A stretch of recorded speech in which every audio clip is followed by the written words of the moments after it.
नमस्कार शेतकरी मित्रांनो, आज 30 नोव्हेंबर 2025 काल दुपारनंतर हळदीच्या दरात काहीशी सुधारणा पाहायला मिळाली आहे, तर काही बाजार समितीचे बाजारभाव स्थिर पाहायला मिळत आहेत. एकंदरीत संपूर्ण महाराष्ट्रात काय मिळते बाजारभाव सध्या पहा व्हिडिओच्या माध्यमातून. पण मित्रांनो, आपणाची एक विनंती आहे की चॅनलला सबस्क्राईब केलं नसेल तर चॅनलला सबस्क्राईब करा, जेणेकरून असेच नवनवीन व्हिडिओ आपल्याला पाहायला मिळतील. तर मित्रांनो, पहिली बाजार समिती आहे नांदेड. आवक आलेली आहे हळदीला 714 क्विंटलची. कमीत कमी दर मिळालेला आहे 12,700 रुपये.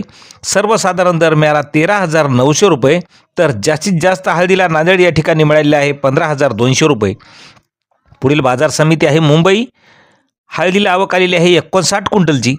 कमीत कमी मुंबई या ठिकाणी दर मिळालेला आहे 18,500 रुपये. सर्वसाधारण दर मिळाला 20,750 रुपये.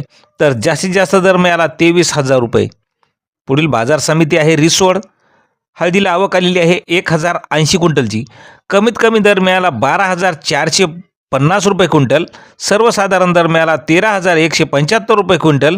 तर जास्तीत जास्त रिसोड या ठिकाणी हळदीला दर मिळालेला आहे 13,900 रुपये क्विंटल. पुढील बाजार समिती हिंगोली. आवक आलेली आहे 1,320 क्विंटलची. कमीत कमी दर मिळालेला आहे हळदीला 13,000 रुपये क्विंटल. सर्वसाधारण दर मिळाला 14,000 रुपये क्विंटल. तर जास्तीचा दर मिळाला 15,000 रुपये क्विंटल.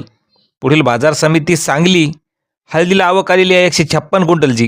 कमीत कमी दर मिळालेला आहे 11,600 रुपये. सर्वसाधारण दर 14,800 रुपये. तर जास्तीचा दर मिळाला 19,600 रुपये.